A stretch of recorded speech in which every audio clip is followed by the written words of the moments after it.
Voy a pasar algunas, por favor, porque tengo que avanzar. Son 6 temas que tengo. Muy bien. Como saben, sigue siendo la tuberculosis un problema importante a nivel de salud pública en todo el mundo. Es un problema serio de morbimortalidad a nivel mundial. La TBC es una enfermedad de distribución mundial y muy antigua. Probablemente es la enfermedad infecciosa más prevalente en el mundo. Existen actualmente cepas resistentes y multiresistentes. Los casos de TBC infantil contribuyen a un 15 a 20% del total. La mortalidad es alta en los países en desarrollo. Bueno, ahí pueden ver un poco la distribución. Vean ustedes en Perú, en América Latina, está en extrema gravedad, Perú, según la OPS. Aquí también, en tercer lugar, ¿no? En la región de las Américas. Entonces, la tuberculosis en niños es una enfermedad infecciosa producida por el Mycobacterium tuberculosis.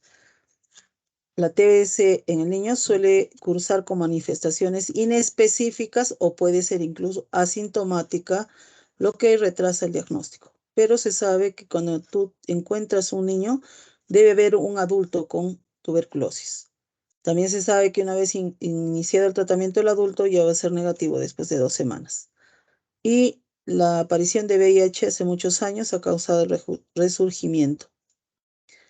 Creo que esto lo pueden leer. Vamos a ver entre los factores de riesgo de tuberculosis, niños en contacto con adultos de alto riesgo o personas con BK positivo, personas nacidas en países de alta prevalencia, personal de salud, inmunodepresión, drogas intravenosas, enfermedades como diabetes mellitus e insuficiencia renal. Factores de riesgo para la progresión de tuberculosis latente a enfermedad TB. Lactantes y niños menores de 4 años, en particular menor de 2 años, adolescentes y adultos jóvenes con infección con VIH e inmunosupresión. Y estos son factores de riesgo para TB resistente. Fracaso en el esquema con medicamentos de primera línea, contacto con caso confirmado TBC resistente, recaída dentro de los primeros 6 meses de haber sido de alta, recaída luego de haber sido de alta con medicamentos de segunda línea, personas privadas de su libertad, que lo abreviamos PPL, y residentes de albergues y comunidades terapéuticas, antecedentes de tratamientos múltiples, antecedentes de tratamientos irregulares o abandono, contacto de persona que falleció por TBC. Formas clínicas de la tuberculosis tenemos intratorácica, pulmonar 80% y extratorácica, linfoadenopatía 67%, estamos hablando en niños. Sistema nervioso central 13, pleural 6, miliar 5 y esquelética 4. Pero esta es una frecuencia de localización extrapulmonar en el Perú en el año 2013 a 2014. Es un estudio del MINSA como vigilancia epidemiológica y se encontró que más frecuentemente era la pleural. Esto sobre todo es en los adolescentes. Bueno, la historia natural de la tuberculosis. Un paciente bacilífero va a expelir las gotitas de Flúger, la otra persona o paciente va a inhalar estos bacilos, se va a producir una inflamación pulmonar inespecífica, primero por los neutrófilos, luego son fagocitados y transportados a los ganglios hilarios, donde se van a multiplicar libremente. Allí la mayoría va a quedar en forma latente y otro porcentaje va a ser bacteriemia, produciéndose las llamadas siembras orgánicas. Y acá un poco de lo mismo, el macrófago reconoce y fagocita la micobacteria, inicia respuesta proinflamatoria.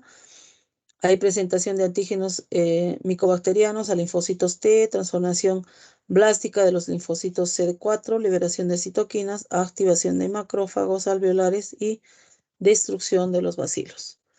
Entonces, producida la primera infección, el bacilo queda encapsulado en focos quiescentes, no progresan ni determinan enfermedad, solamente el sujeto ha sido infectado, ahí es cuando el PPD sale positivo. La minoría progresan a enfermedad, la mitad en meses o años siguientes y la otra mitad más tardíamente. El 90% entonces de pacientes inmunocompetentes se quedan con TBC latente y permanecen sanos, sin síntomas a lo largo de su vida. Un 5% de personas inmunocompetentes, la infección progresa a la enfermedad activa en el transcurso de 2 años y el otro 5% se reactiva más tarde, la enfermedad. ¿Qué condiciones va a ser para que uno, por ejemplo, dos hermanos en una casa, uno se enferme, el otro no? Va a depender de la virulencia de los bacilos, cantidad de bacilos, condición del huésped, edad y sexo, factores genéticos, desnutrición, alcoholismo, VIH, asociación a otras enfermedades y tratamiento inmunosupresores. Evolución de la infección latente enfermedad en la infección primaria, ¿no? O en la primera infección que se llama, va a haber afectación de las vasos pulmonares, echamiento de los cilios, a lo que llamamos el complejo de Wong o de Ranke. Luego pasa una infección latente que muchas veces no va a haber síntomas y la infección postprimaria que va a haber afectación y puede haber las cavernas. Un poco de lo mismo me parece. Aquí la forma, evolución de la infección latente de enfermedad, la forma miliar o diseminada se manifiesta de 2 a 6 meses después de la infección. La TBC renal es la más que demora más, por decir 5 años. Esto no es tampoco, por decirles una horma de zapato, ¿no? Pero más o menos.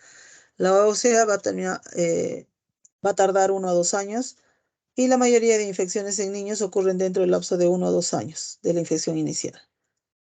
La TBC pulmonar o linfática 4 a 12 meses después de la infección. Lo mismo que les decíamos que si hay un niño tenemos que buscar, es un evento centinela de transmisión reciente, hay que buscar al caso índice. El diagnóstico definitivo en TBC infantil es difícil porque son pausivacilares. En las primeras semanas no va a haber evidencia clínica o va a ser inespecífica.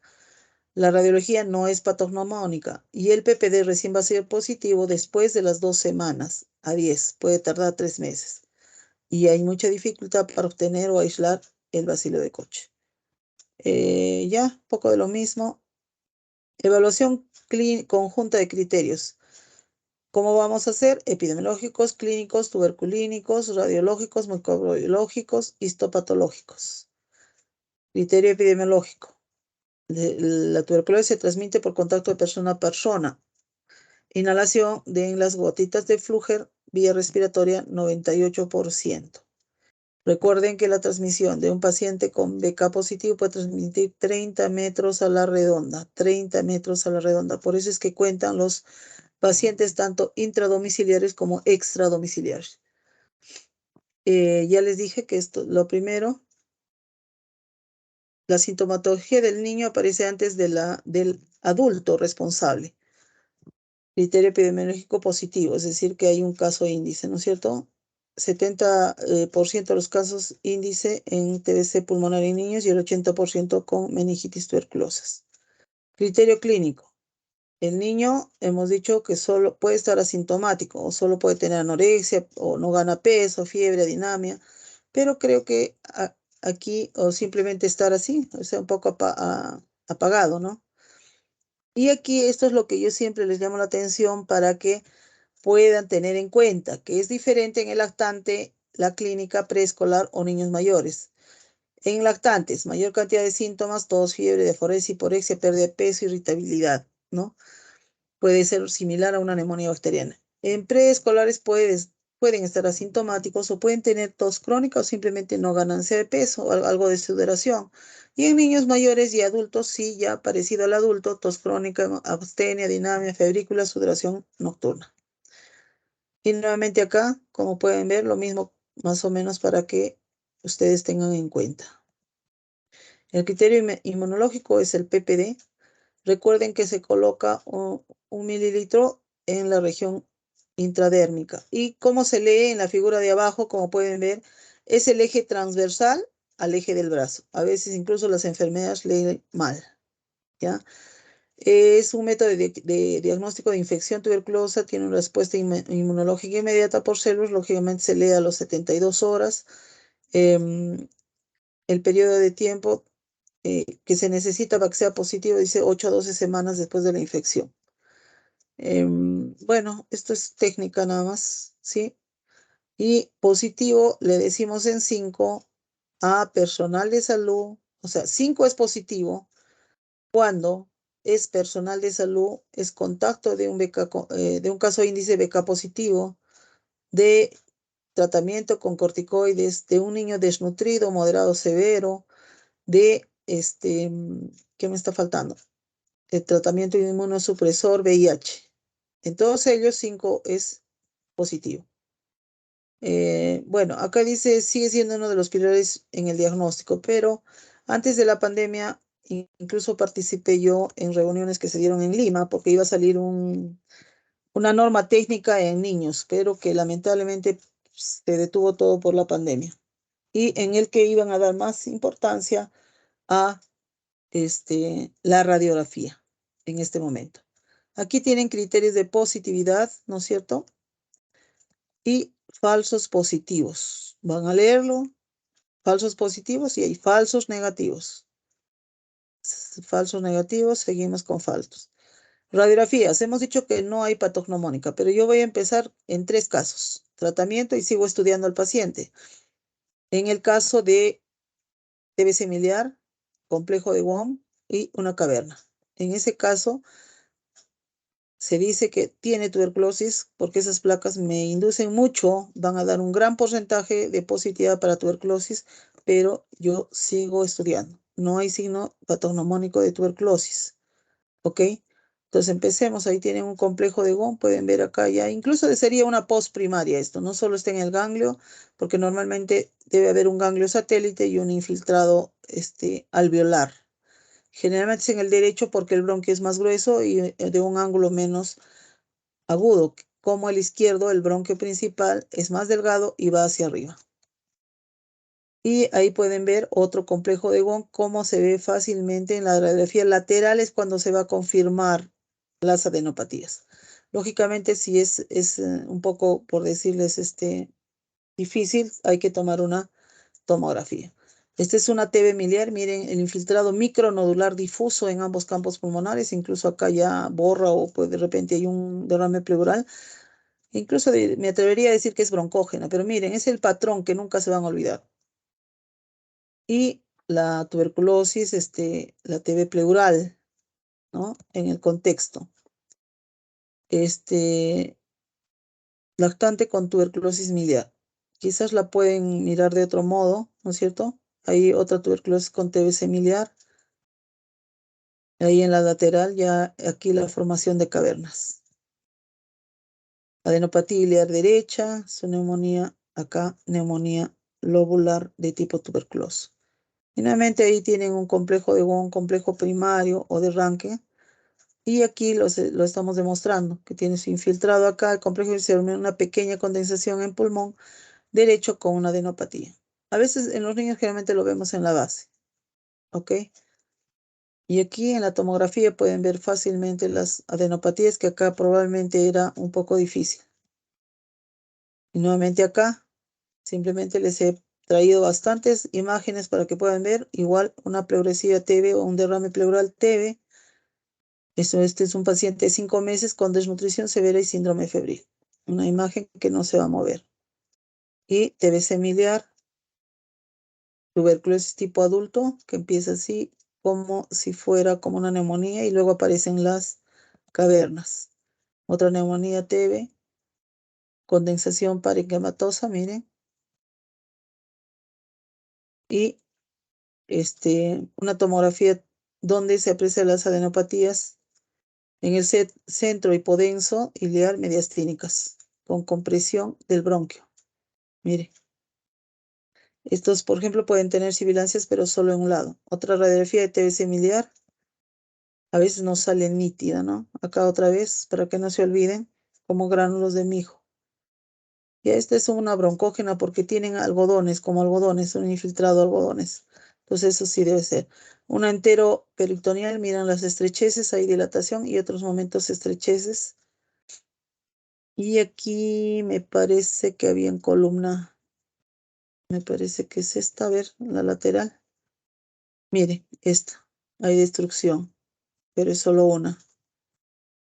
Y osteomielitis en tibia de tipo tuberculoso. Y aquí una osteolisis de tipo tuberculoso. Bueno, hay que decir la hidrocefalia que se va a producir por TBC meningia o granuloma tuberculosis.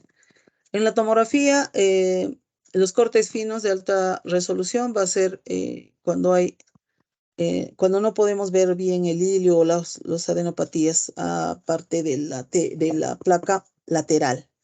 Lesiones parenquimatosas, lesiones ocultas y derrames pleurales, diagnóstico de empiemas, abscesos, para todo eso nos sirve cuando no tenemos claro.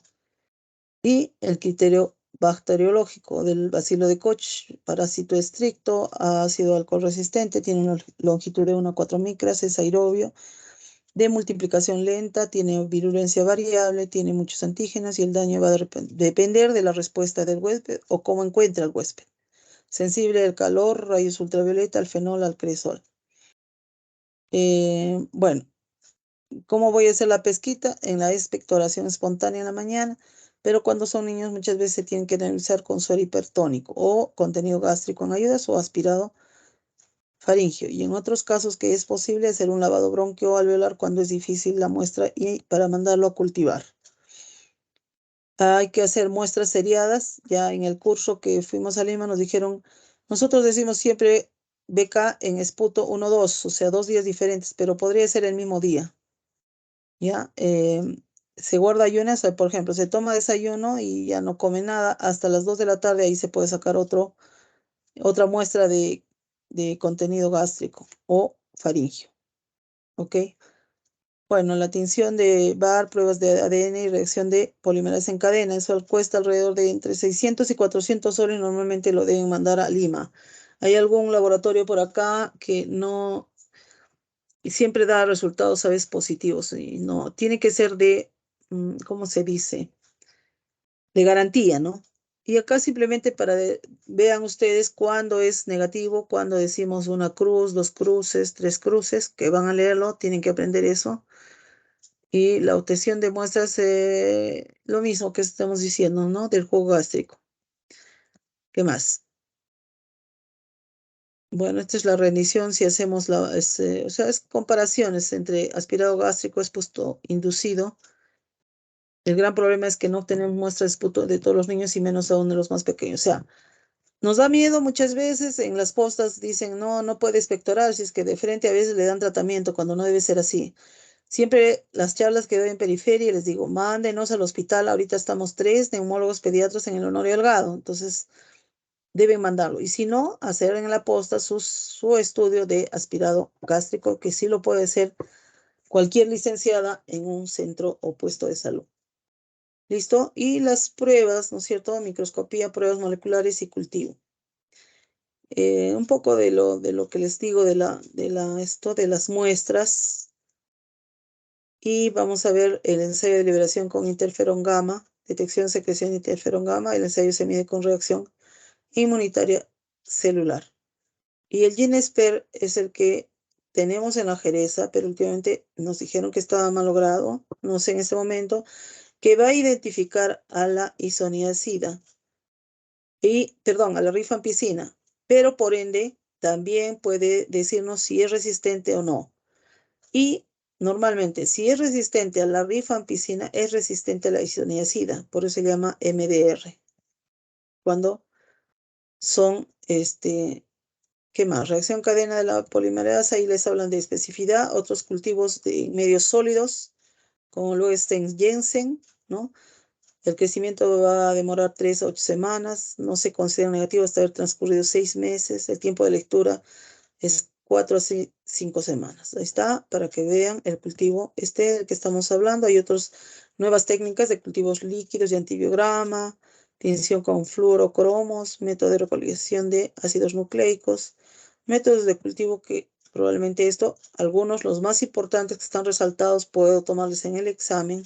El BACTEC, por ejemplo, el resultado 5 a 7 días, número importante de bacilos, y de 14 a 16 días, caso número de bacilos. El resultado final es en un mes. Y criterio histopatológico, cuando yo les digo, esta es la casa del bacilo de Koch, que encontramos, solo se puede hacer a través de un estudio histopatológico, a través de una biopsia, ¿ya? ¿Dónde es más fácil en el niño? Cuando tienen adenomegalias, muchas veces los encontramos a los niños con su escrófula. ¿Qué quiere decir? Que ya se abrió el ganglio hacia piel y está saliendo como un requesón blanco, ¿no? Entonces ahí es fácil. Después podemos sacar de pulmón que es más difícil, pero de pleura sí, pero es muy doloroso, no lo hacemos. Así que los otros métodos ayudan a todo. ¿Ok? Vamos a ver que estos granulomas están constituidos por células epitelioides, células multinucleares de Langhans, linfocitos y necrosis de calcificación. Muchas veces a través de la coloración se puede mostrar el nil o partes de él, ¿no? ¿Ok? Entonces, esto para los criterios los criterios de Stigen y Toledo lo voy a tomar a través de casos clínicos. Hemos repasado con los chicos que me han tocado en los grupos de prácticas.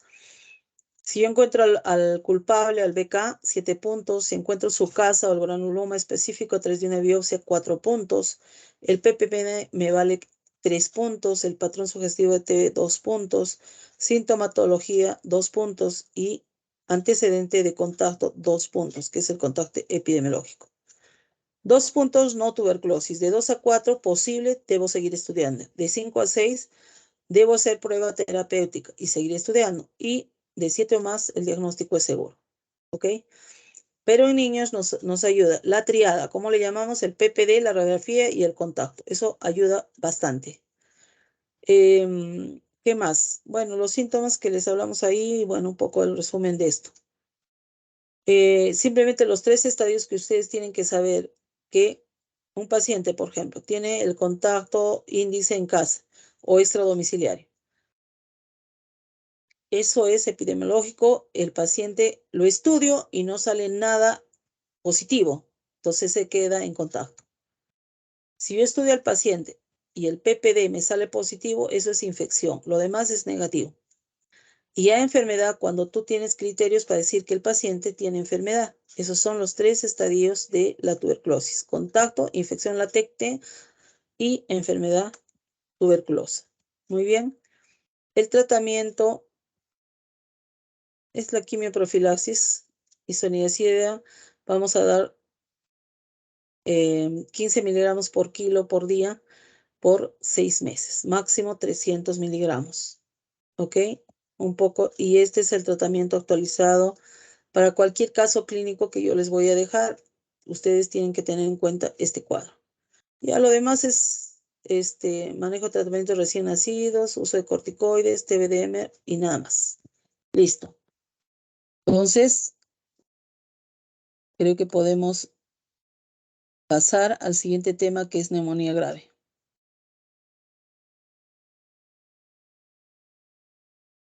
A ver, ¿cuántos están, Luisa, por favor, si me puedes decir? Sí, doctora. Estamos 137. Muy bien. Es el último día que se va a tomar asistencia porque tengo que hacer las características. Bueno, no, en realidad, para mí, ¿no? Por mis prácticas. Ay, perdón, lo saqué. Porque mañana, lunes, en el horario harían con la doctora Joyce, ¿verdad? Sí, doctora. Ya. ¿Y ya han coordinado, por favor, con ella? Sí, Maricielo parece que sí coordinó. Sí, Maricielo, doctora. ¿estás? Sí, doctora. Ya hablé con la doctora Joyce. Ya me Y confirmó con la mañana. doctora Ida terminan el miércoles, ¿no? Sí, sí, Sí, doctora. doctora. Ya, ok. Listo. Esto de apurarse, ustedes lo han pedido, ¿ah? No me gusta hacer así, pero ni modo, en aras de darles las facilidades a ustedes. ¿Cómo defino neumonía? Solo voy a hablar de neumonía primero. Les voy a hacer un recuerdo, pero entra al examen, por si acaso. O sea, todo entra al examen.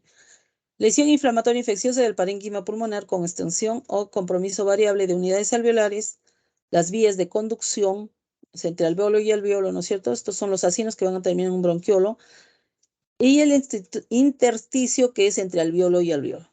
¿Ok? Entonces, cualquiera de esos, epidemiología lo leen y vamos a denominar nada más. Porque si ustedes ven en la Jereza, no ponen bronconeumonía, solo neumonía en general. No ponen neumonía lobar, intersticial, no. Adquieren la como nada, neumonía. Todo esto le llaman neumonía. ¿Ok? Pero si nosotros vemos que es una bronconeumonía, tiene varios focos, ¿ya? Tiene varios focos, puede ser en los 2 pulmones, puede ser en un pulmón, pero varios focos.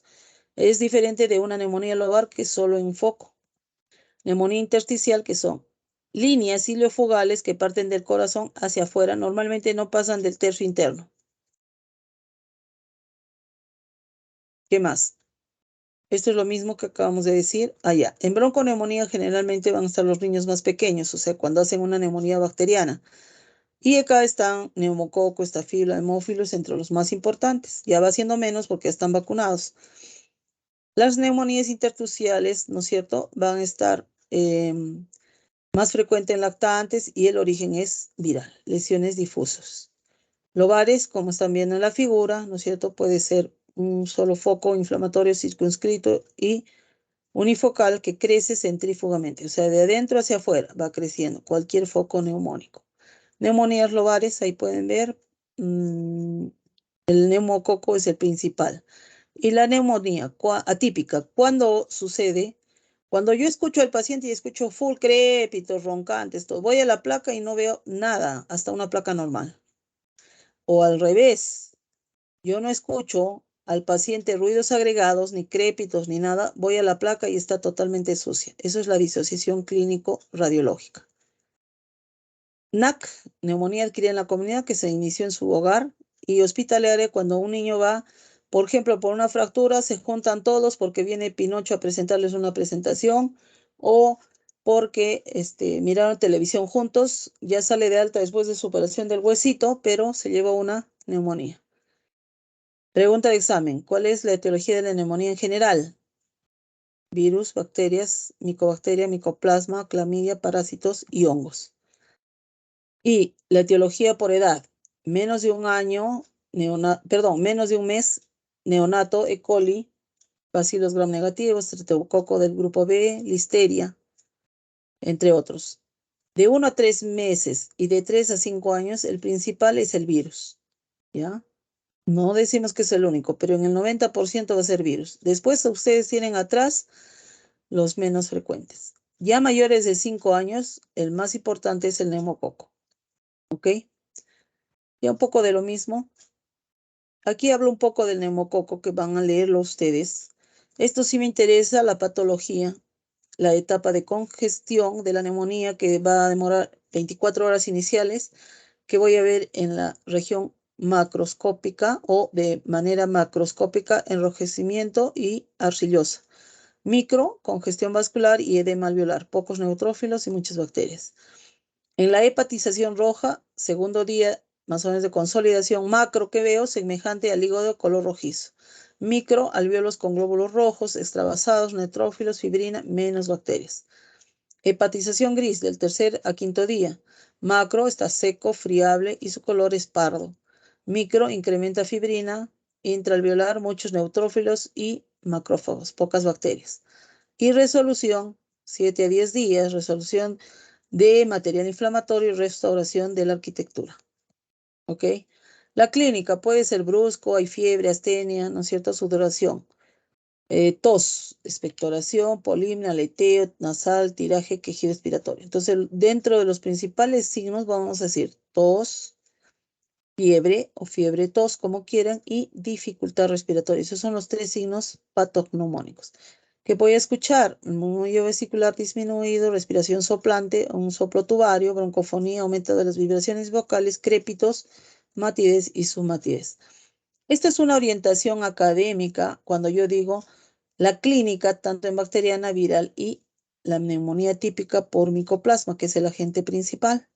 Entonces vean ustedes como que hay más fiebre, ¿no es cierto? Está más comprometido el niño, la tos productiva. En cambio, acá va a haber un inicio solapado, la fiebre no es tan alta, va a haber taquimia, puede haber sibilancias en esto, y aquí un poco de los dos. El diagnóstico va a requerir una evidencia histórica, lo que les decía, de fiebre, tos y distrés respiratorio, pero no siempre se presenta. Hay muchos niños que solo tienen fiebre, fiebre, fiebre. Por eso les digo, es una orientación, pero cuando yo les pregunte cuáles son los signos patognomónicos, ustedes saben ya qué responder. ¿Ok? ¿Qué más? Estamos en radiología. Ok. Aquí pueden ver un infiltrado intersticial de neumonía. Aquí en proyección AP de tórax lactante con evidencias de atelectasias subsegmentarias. Ok, aumento de volumen. Aquí una atelectasia, miren cómo la tráquea es desviada y aquí se ve una imagen en cuña. Ok, pérdida de volumen. ¿Listo? Acá sería una atelectasia masiva, porque miren dónde está la tráquea. Jala todo, mediastino para su lado. La atelectasia es la única egoísta. ¿Está bien? Aquí una consolidación neumónica del lóbulo superior derecho. Esta es una neumonía por neumococo, no es atelectasia. Miren, está libre los senos, no es derrame, y la tráquea está en el centro. Aquí hay una neumonía redonda que a veces es una forma caprichosa que toma, y este es un patrón alveolo intersticial. Debe haber comenzado como virus con infiltrado intersticial y acá se ve un foco de alveolar. Laboratorio, esto también es académico, pero más o menos ustedes pueden indicar o incidir que una neumonía bacteriana va a haber leucocitosis de desviación izquierda. En la viral no, podría haber más linfocitosis y el micoplasma es variable. Tratamiento ambulatorio, medidas generales, alimentación fraccionada porque no va a querer. Si hay síndrome de obstrucción o sibilancia, se va a dar tratamiento para ello con beta 2. Tratamiento ambulatorio, pueden leerlo, medidas generales ya en el hospital, oxigenoterapia de requerirlo, manejo del SOBA, manejo del derrame pleural, ampicilina o penicilina, ¿no es cierto? Nosotros en los neonatos ponemos ampicilina con aminoglucósido, pero estos son porque estamos pensando en el neumococo, ¿no? Y el neumococo, el tratamiento indicado es penicilina, 200.000 unidades por kilo por día. Y ahí tienen las dosis con sospecha de micoplasma, tiene que darse macrólidos. En lactantes preescolares, cefotaxina ya en caso de mala respuesta o complicaciones como es un derrame pleural, ¿no? Un absceso, voy a seguir a... Y aquí vamos a ver lo que es neumonía grave. Diagnóstico de neumonía no grave, bueno, tratamiento en casa, si mejora, continuar 7 a 10 o 5 a 10 días, 5 a 7 días. Si no mejora es neumonía y no es neumonía no grave, valorar estudios y cambiar antibiótico. Pero si es neumonía grave, hospitalizar, elegir el antibiótico adecuado a la edad. Ese antibiótico lo hacemos empírico, ¿no? Hasta que salga el hemocultivo. Mejora, continuar el tratamiento por 10 días. Antes que me olvide, el tratamiento, no, perdón, los exámenes auxiliares para neumonía en general es la radiografía de tórax AP, el hemocultivo, el hemograma y reactantes de fase aguda, ¿ok? Entonces decíamos, neumonía grave, tengo que hospitalizar a mi paciente, elegir el antibiótico empírico por edad. Si mejora, con tratamiento por 10 días a su casa. Si no mejora, cambiar esquema.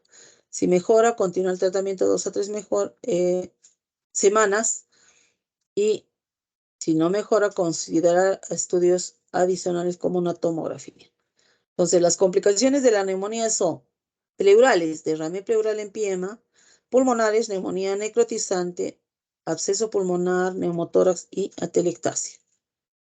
Entonces, complicaciones extrapulmonares de una neumonía: sepsis, meningitis, artritis, endocarditis, pericarditis, peritonitis, infartos. En cambio, efectos tóxicos, hipóxicos, insuficiencia renal, cardíaca, infarto de miocardio y falla multiorgánica. Etiología de la bacteriana según grupo de edad, ya un poco lo hemos visto, pero esto es bacteriana. Estamos hablando de neumonía grave. ¿Cuáles son los factores de riesgo para que cualquier paciente tenga neumonía grave? Bajo peso al nacer o prematuridad, ausencia o lactancia materna incompleta, madre adolescente, madre analfabeta, concurrencia a guarderías, hacinamiento, falta de inmunizaciones, desnutrición, humo, inmunocomprometido, etcétera, etcétera. Y acá tienen por edades de la neumonía bacteriana según grupo de edad. Clínica de neumonía grave. Menores de 2 años será más grave, perdón, de 2 meses será diferente que los mayores de 2 meses. Estos son los niños que se nos mueren. Frecuencia respiratoria 60 por minuto, cianosis central, quejido, rechazo al alimento, alteración del sueño, dificultad para despertar, crisis convulsiva, estridor, sibilancias, fiebre más de 38 grados. Niños mayores de 2 meses, retracciones torácicas o tirajes, lo mismo. Frecuencia respiratoria o taquimia aumentada, incapacidad para beber, quejido, cianosis central, anormalidades del sueño, somnolencia, insomnio y crisis convulsiva. Criterios de hospitalización: ¿no? Si es todo esto sintomatología es grave, o si hay una imagen multifocal en la radiografía o derrame pleural o complicaciones, y si hay factores de riesgo. Y la situación social también interviene. Tratamiento empírico, ¿no es cierto? Vamos a, de apariencia tóxica, vamos a considerar la penicilina o ampicilina, más oxacilina o cloxacilina. Como ven, no va a ser solo un antibiótico, sino tiene que ser dos que cubran, por ejemplo, gram positivos y gram negativos. ¿Ok? Muy bien.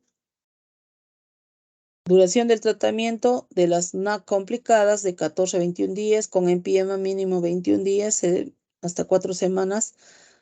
Si hay fiebre persistente, deterioro clínico y radiológico, planteamos como un fracaso. Y tenemos que, después de haber iniciado el tratamiento, 3 días, si va mal, tienes que cambiar o rotar.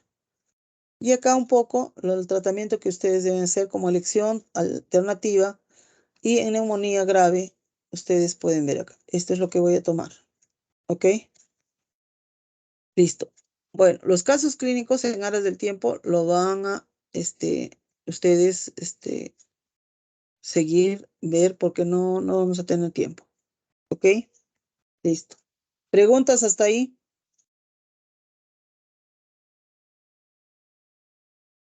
Jóvenes, por lo menos alguien que diga, porque si no voy a pensar que estoy solita hablando. Doctora, sí estamos aquí. Me parece que no hay preguntas. Están durmiendo. Ay, no, al revés. No, doctora. No, doctora, la estamos Ok. escuchando.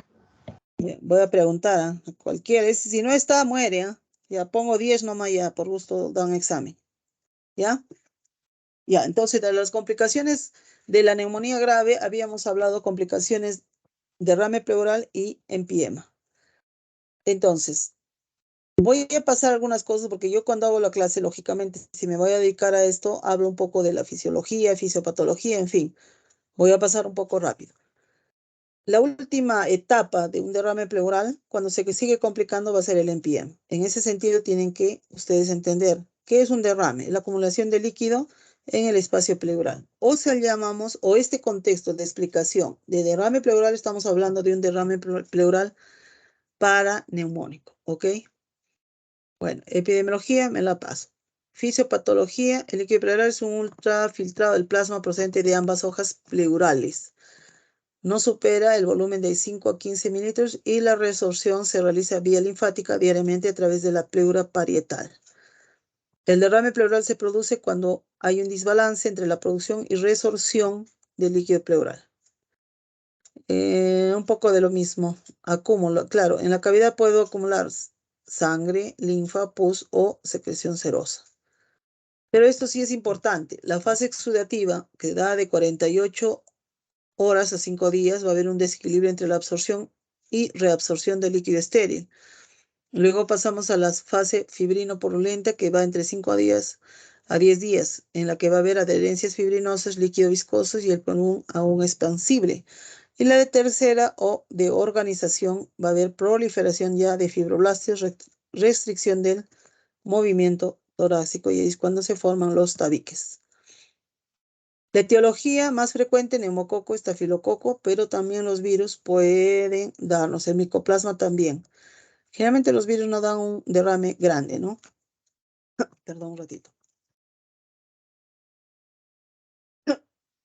Vamos a ver cómo hago el diagnóstico.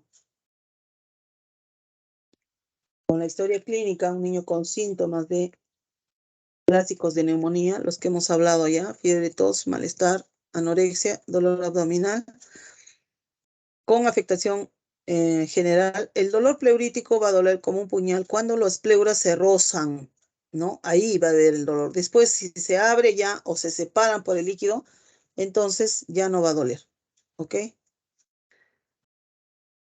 Si va mal un niño con neumonía, va mal, tomen un control a los 3 días, antes de que les dé la sorpresa en la cara. Entonces, ¿cómo es la clínica de gérmenes aerobios? Fiebre, taquimia, dolor torácico, disnea, signos de derrame pleural, etc. Y la semiología, que ustedes saben del derrame pleural. Anaerobios, antecedentes de infecciones peridentales, ¿no? Sobre todo los niños con parálisis cerebral, que tienen síndromes aspirativos, problemas neurológicos o trastornos de deglución, ¿no? Todos ellos hacen generalmente anaerobios. Que voy a encontrar a la clínica en la inspección, palpación, percusión y auscultación, se lo saben de memoria, ya hemos tocado esto. ¿Cómo hago el diagnóstico? Con la métodos no invasivos, primero radiografía, ecografía, la tomografía y métodos invasivos, la punción lumbar. Esto voy a preguntar en el examen, composición normal del líquido pleural, por si acaso. Y luego de los criterios del AI tenemos cuándo es un exudado y un transudado. Y generalmente va a primar lo que es el cociente del líquido pleural entre proteínas pleurales y proteínas séricas. Es una división. Siempre la sangre va abajo, la pleura va arriba. En las proteínas mayor de 0.5 será exudado y en el cociente de LDH 0.6. ¿Ok? Y aquí tienen las características de derrames paraneumónicos, simple, complicado y empiema que va a la derecha, de que después vamos a hablar. ¿Ya? Entonces, en un complicado ya la glucosa está menos de 40 y el LDH está más de 1000.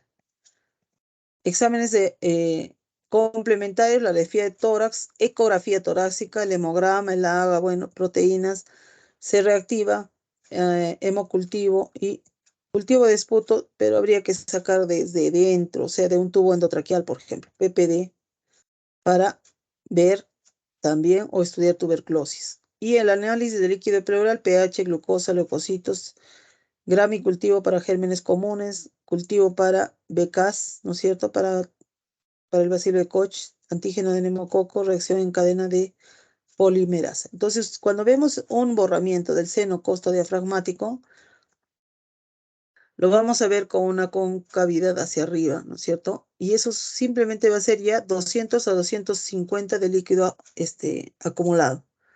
Va a haber ensanchamiento de los espacios, desplazamiento del mediastino hacia el lado contralateral. Generalmente va a ser una opacidad homogénea, sin broncograma aéreo. Y bueno, un poco más recordarles el derrame complicado. Y acá vamos a ver, por ejemplo, dice, no va a ser útil para diferenciar una radiografía de un derrame paraneumónico de un empiema. No es necesario hacer una proyección lateral. Se hace una lateral del mismo lado para ver si está con tabiques o no, porque por gravedad, si yo pongo de cúbito lateral izquierdo en este paciente que están mirando, el agua que está por gravedad abajo, cuando yo lo ponga de cúbito lateral, si está suelto el agua, se va a ir a la base, ¿no? Por eso a veces se hace. Bueno, ya hemos hablado que más de 200 es cuando se va a mirar recién en la radiografía. Esta es la placa que les digo. Esta es la placa que les digo que si lo ponemos de cúbito supino del lado afecto, el agua si está del derrame, si está suelto, se va a ir a la base por gravedad. ¿Ok? Muy bien. Bueno, acá unos ejemplos, por ejemplo, ¿no? Del derrame, aquí pueden ver también el derrame y hay cisuritis. ¿Ok? Esa línea que no se debe ver, se debe ver fina. Y aquí lo voy a pasar rápido, que en el esquema les demuestran dónde está el derrame. ¿Ok?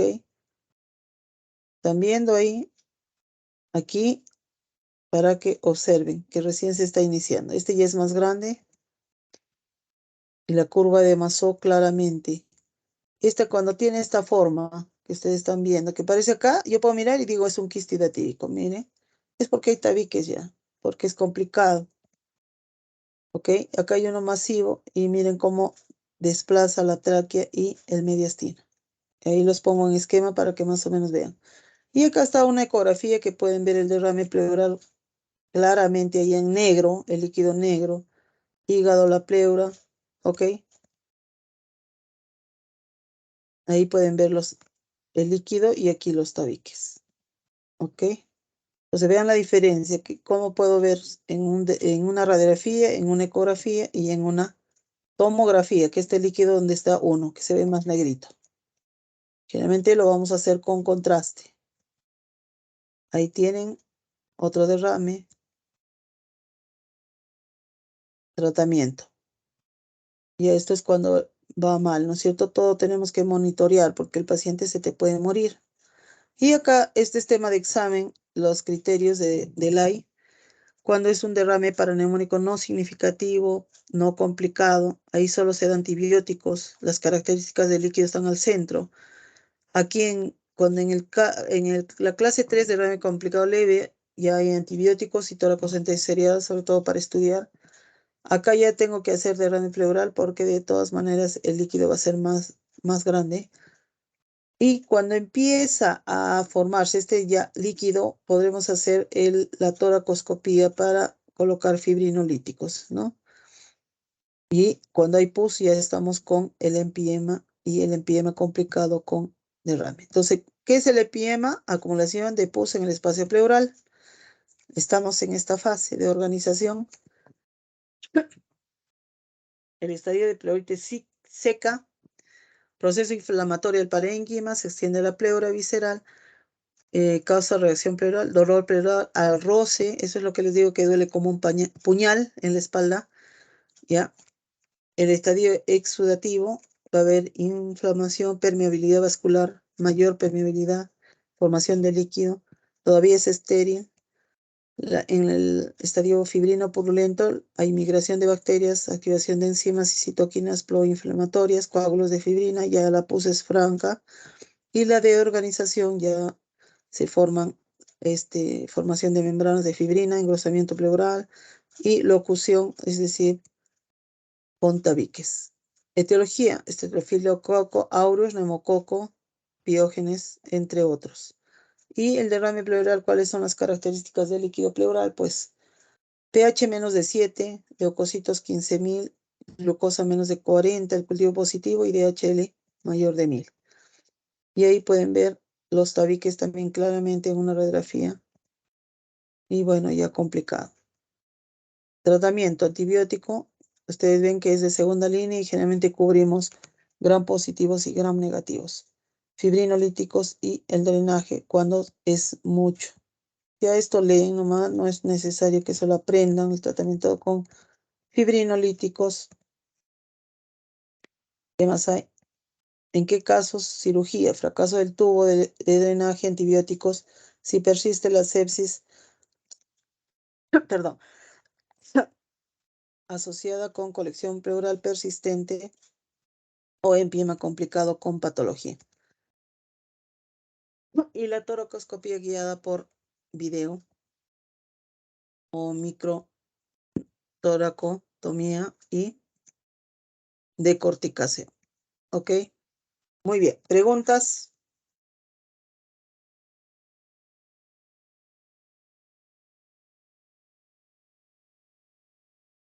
¿Ya están dormidos? No, doctora, Nada, estamos aquí aquí. estamos. No, Todo claro. Me doctora, toca sí. neumonía necrotizante, me parece. Necrotizante. Sí, doctor. Acceso y TVs y neumotoras creo que ya lo van a leer ustedes. ¿Ah? Ay. ¿Ya ven la imagen? No, sí, Sí, doctora. doctora. Ok, muy bien. Habíamos hablado ya del derrame pleural y empiema. Ahora voy a hablar de neumonía necrotizante y terminaré hablando de estos dos, a ver si se puede rápido. ¿Cómo la definimos? Complicación de la neumonía asociada a la destrucción de tejido pulmonar y a la aparición de focos de necrosis en zonas de condensación. Forma grave de enfermedad pulmonar asociada a la formación de abscesos, cavitaciones dentro del parénquima pulmonar con o sin compromiso pleural significativo. Esta necrosis del parénquima pulmonar va a ser consecuencia de una neumonía lobar o alveolar severa, en la que la infección determina el daño parenquimatoso. Su patogenia se va a vincular a fenómenos inflamatorios que producen injuria celular, isquemia y necrosis, es decir, licuefacción pulmonar, que se elimina por vía bronquial mediante expectoración, dejando una cavidad que es sustituida por aire y forma neumatoceles. La infección bacteriana es la más común, especialmente por el neumococo y estafilococo. Existen causas no infecciosas, siendo la más común aspiración de contenido alimenticio, que a menudo se complica por la infección bacteriana secundaria. ¿Ok? La etiología, ya hemos hablado un poco de esos tres. Bueno, este es el gran patógeno. Otro poco de etiología. Estafilococo aureus, el MRSA, ¿no es cierto? Staphylococcus aureus resistente a la meticilina. Un poco, no sé, no mucha importancia. Me interesa la fisiopatología, proceso inflamatorio, hay daño parenquimal, hay microtrombos y oclusión vascular, necrosis, liquefacción o policoativa, absceso pulmonar o gangrena, insuficiencia respiratoria. ¿Quién llora? Creo que ya están llorando.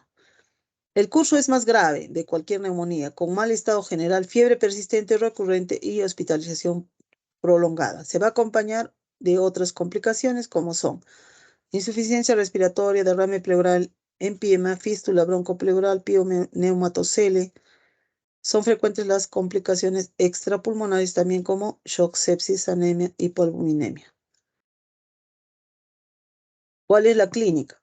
Va a ser la mala evolución de una neumonía común o una neumonía no complicada. A través de días y semanas va a aparecer fiebre, tos, mayor dificultad respiratoria. El curso puede ser de una neumonía más grave, ¿no es cierto? Retracciones torácicas, se acompaña de neumonía, puede haber hemoptígesis, shock, insuficiencia respiratoria rápidamente progresiva. Mala respuesta al tratamiento. ¿Ok? ¿Cómo va el diagnóstico? A través del primero la radiografía de tórax siempre va a ser, luego la ecografía, y en estos casos casi siempre va a ser necesario una tomografía.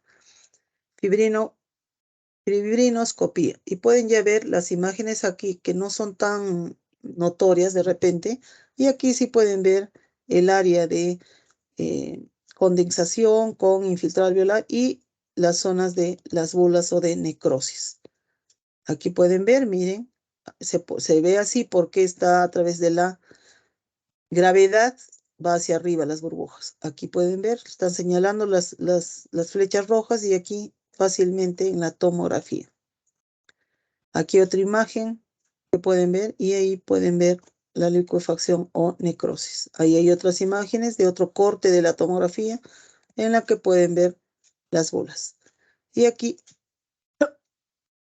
hay una cavidad o lesión grande que podría confundirse con cavernas, sí. ¿Ok? Y ahí pueden ver la tomografía. Otras aquí, miren. Aquí está cortante como telectasia, ¿no? Todo el área y pueden ver el hueco o la bula. Aquí está la evolución de un niño que cursa de 4 días de fiebre, tos con test de líquido pleural positivo para neumococo. ¿Ok? Y pueden ver la ecografía y pueden ver ahí las bolas. Ahí les he traído imágenes para que ustedes no se olviden. Ahí pueden ver totalmente comprometido. Y los dos pulmones.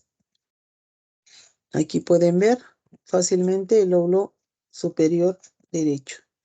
Y aquí el tratamiento para neumonía necrotizante que prácticamente tiene que estar la clindamicina por ser para cubrir anaerobios, doxiciclina, rifampicina en otros casos, vancomicina.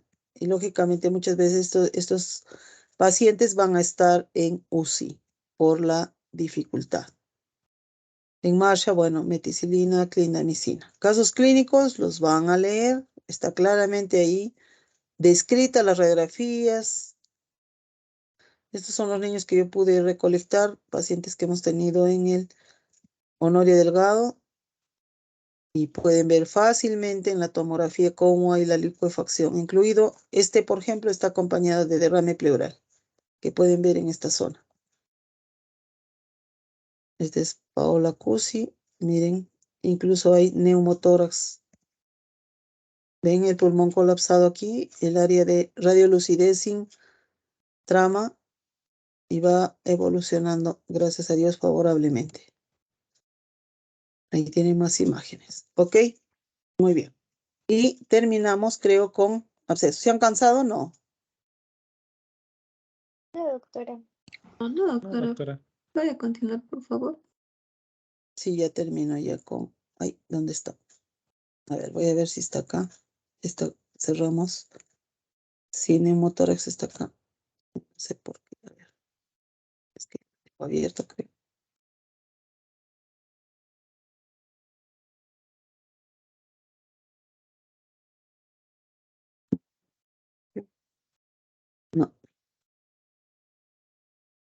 Voy a abrir.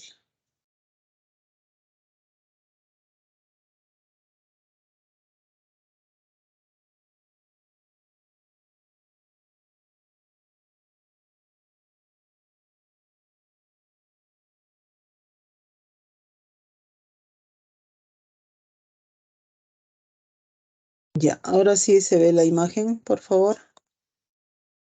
Sí, doctora. Listo, terminamos con neumotórax y absceso pulmonar.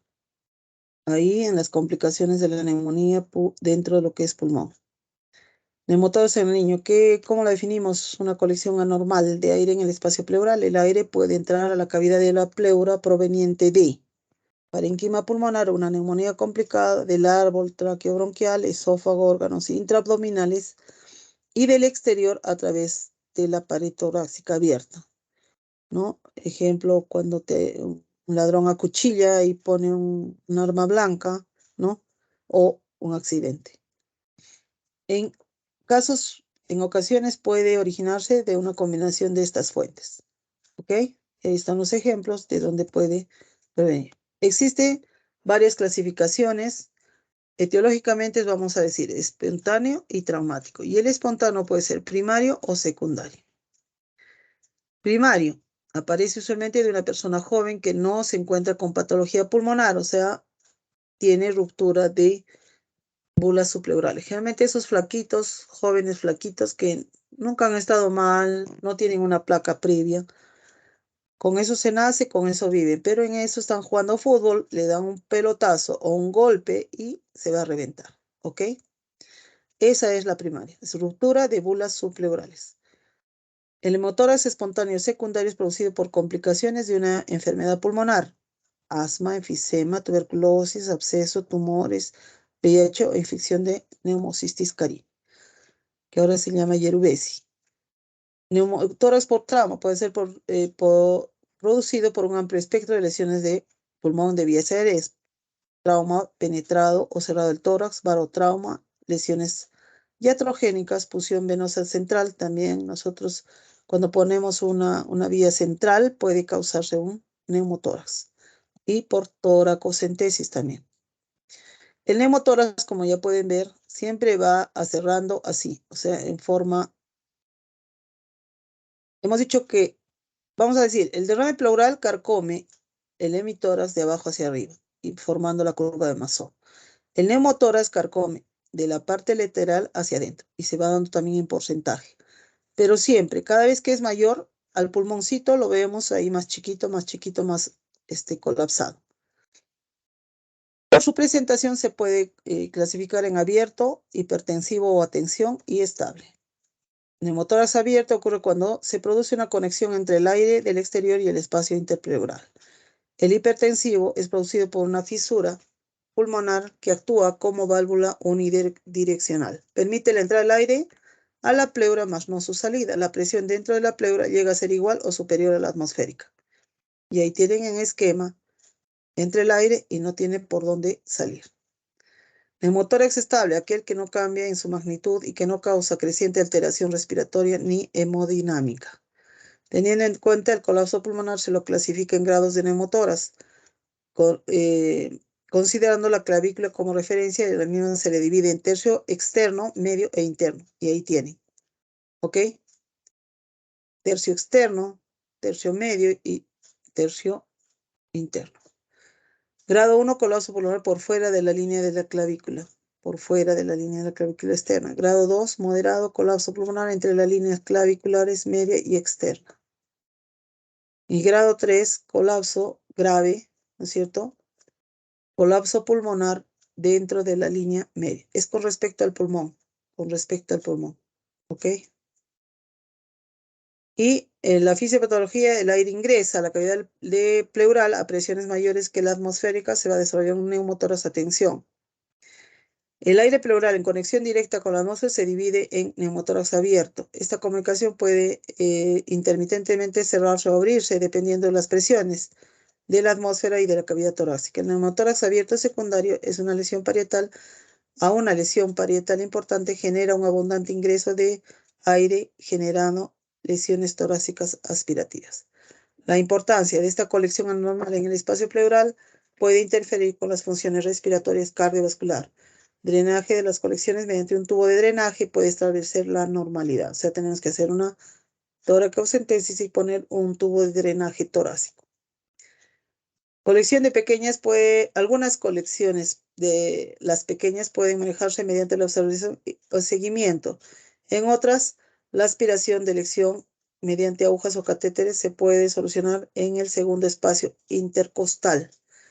Línea medio clavicular, ahí es donde se puede colocar para que hacer extracciones de aires, ¿no? Se puede hacer intermitentes o se puede dejar también hacia a un sello de agua, ¿no? En un frasco.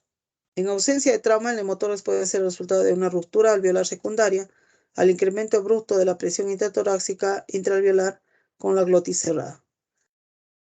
Raramente, un desgarro, una ruptura esofágica puede producir neumotórax o neumomediastino. El neumotórax simple, el aire en el estado pleural, hace que el pulmón pierda contacto con la pared torácica y se colapse. El resultado, el pulmón colapsado no participa en el intercambio gaseoso y se desarrolla una alteración en la ventilación-perfusión. El hipertensivo se presenta cuando el aire acumulado en el espacio pleural se encuentra bajo presiones supraatmosféricas. Esto ocurre cuando existe una comunicación directa entre la vía aérea principal, el parenquima pulmonar y el espacio pleural.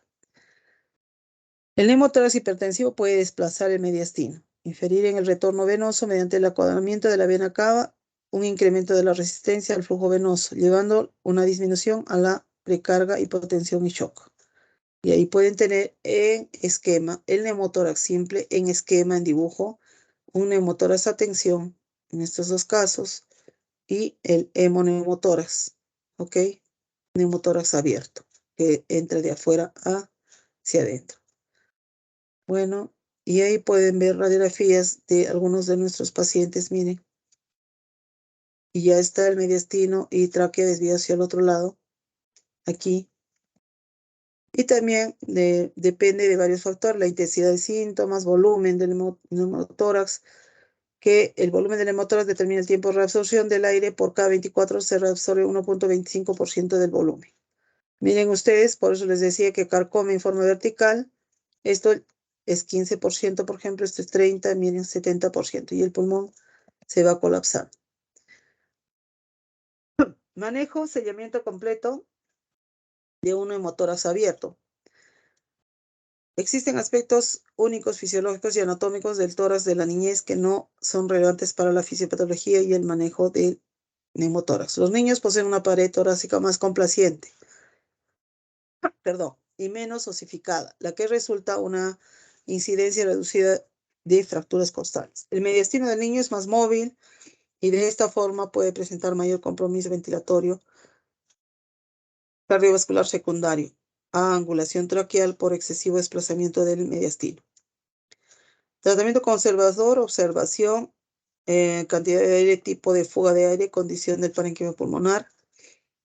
Ya les dije cuánto se reabsorbe por día. El oxígeno suplementario muchas veces va a ayudar a la reabsorción hasta 6 veces. Cuando son pequeñitos, cuando es un niño neonato, por ejemplo, le ponemos una tienda o un casco y oxígeno a 100%. O sea, se coloca 10 litros, por ejemplo, y se tapa los agujeritos cuando normalmente tú pusieras a un niño que requiere, ¿no? Niños más grandes, a veces no podemos hacer esto. Esto lo leen, no es necesario. Esto es de la que les decía.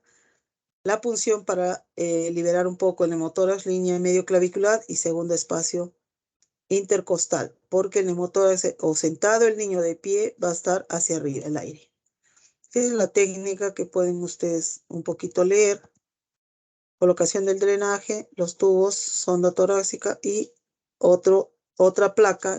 Claramente pueden ver el neumotórax y el pulmoncito colapsado. Vean que ustedes este pulmoncito no es normal, ¿no es cierto? Debe tener necrosis porque tiene bulas en su interior. Y ahí pueden ver otro. Y el pulmoncito tampoco está sano y está medio hepatizado con broncograma aéreo. Este se ve más sano, miren. En el lado izquierdo y pueden ver aquí. Ahí está, dos pacientes diferentes. Y acá, que es un hidroneumotórax. ¿Ok? Claramente ven la línea entre el aire y el pulmón. ¿Dónde estará? No lo sé. Todo está botado hacia este lado. Este paciente puede morir fácilmente por aplastamiento de corazón. Y terminamos hablando de absceso pulmonar. Lo definimos como un proceso supurativo y circunscrito causado por organismos piógenos que progresa a necrosis central y compromete una o más áreas del parénquima. Recuerden que cómo podemos distinguir una bula. La bula tiene paredes delgadas, el absceso tiene paredes gruesas. Inicialmente va a ser imposible diferenciar de una neumonía localizada, pero cuando la lesión se comunica con un bronquio, entonces va a haber la imagen radiológica fluido aire. La presencia de múltiples menores de 2 centímetros se define como neumonía necrotizante. El absceso puede ser pútrido, causado por bacterias anaerobias, o no pútrido, pero muchas veces cuando expectoran de allí es un olor o esto horrible, ¿no? Muy pestilente. La etiología, vamos a identificar si la enfermedad se adquirió en la comunidad o en el ambiente hospitalario. Por el agente causal difiere, va a ser diferente. Los anaerobios son los gérmenes más frecuentes que originan lesiones típicamente necrotizantes en abscesos pútridos o gangrenosos. Los aerobios ocasionan abscesos simples. Y ahí tienen la etiología. Estafilococo aureus, neumococo, anaerobios, Klebsiella, E. coli. La localización y el número de los abscesos va a depender de la etiopatogenia. El diámetro varía desde milímetros a 5 a 6 centímetros. La clasificación según vista anatómica simple y el gangrenoso. Y tiene 3 periodos o etapas. Primer periodo va a haber una congestión neumónica de aspecto macroscópico del absceso dependerá de la causa. Segundo periodo existe necrosis del parénquima y liquefacción y secuestro. Y el tercero se va a caracterizar por la evacuación y la formación de cavidades. Hay que distinguir contenido, pared y zona precavitaria. ¿Qué más? Síntomas: fiebre persistente, malestar general, pérdida de peso, vómitos, síntomas respiratorios. Pero esto, como ven, la fiebre va a ser más de 40. Todos estos signos son más graves que una neumonía no complicada. Y ahí pueden ver un estudio en 12 pacientes que hubo más fiebre, disnea, tos, compromiso general, expectoración purulenta. ¿Qué vamos a ver en la radiografía? Cavidad radiopaca. Bueno, mejor lo vemos ahorita que les enseño en imágenes, ¿ok? La tomografía y el laboratorio hemograma con leucocitos alrededor de 30.000 leucocitos. La BSG va a estar muy elevada. ¿Qué más? En ausencia de crecimiento bacteriano o la tinción de gram negativa debe considerarse presencia de organismos anaerobios. Y acá fácilmente ustedes pueden ver en esta serie de radiografía que hay el nivel hidroaéreo y las paredes gruesas. Ahí pueden ver otro absceso. Y características radiológicas: en 12 casos la localización fue más en el lóbulo superior derecho. Les dije siempre que esto es porque el bronquio principal derecho tiene un ángulo agudo y es más grueso. El tamaño, pueden ver, derrame pleural asociada, neumonía asociada en los 12. Y ahí pueden ver otro absceso en una tomografía. El nivel hidroaéreo por gravedad, como pueden ver, aquí hay múltiples. Aquí pueden ver un área de condensación con zonas de atelectasia, pulmón derecho y los abscesos. No es uno, son varios. Y características clínicas del laboratorio: miren, el recuento leucocitario generalmente va a ser alto, muy alto. La PCR positivo en la mayoría. Tratamiento: medidas son básicas, los antibióticos y el drenaje adecuado. No obstante, deberá prestarse atención al estado general. El tratamiento médico incluye ingreso hospitalario, reposo, hasta que desaparezcan todos los síntomas, dieta hiperproteica, hipercalórica. Aliviar el dolor, la fiebre con analgésicos antipiréticos, puede ser necesaria transfusión, y antibióticos deben tenerse en cuenta si el absceso se adquirió en la comunidad o en el hospital, porque va a ser etiologías diferentes. Y también se tienen que cubrir los anaerobios. Y ahí tienen el tratamiento farmacológico: moxacilina, ampicilina, sulbactam y otras de tercera línea prácticamente. Tratamiento quirúrgico: en niños con el absceso pulmonar, la cirugía debe reservarse para casos especiales como falla terapéutica con fiebre, por ejemplo, persistente, absceso pulmonar con cavidades persistentes, a pesar de 2 a 3 semanas de tratamiento. Incluye el drenaje, puede haber pío, neumotórax, fístula broncoalveolar, hemotisis, sospecha de malignidad. En todos estos casos se debe hacer el tratamiento quirúrgico. ¿Ok? Aquí, otra imagen. Ahí está, en A. Y claramente aquí podemos ver, aquí también hay derrame. Aquí está el absceso con paredes gruesas. Y los casos clínicos creo que ustedes los pueden leer. Ok, listo. ¿Alguna pregunta?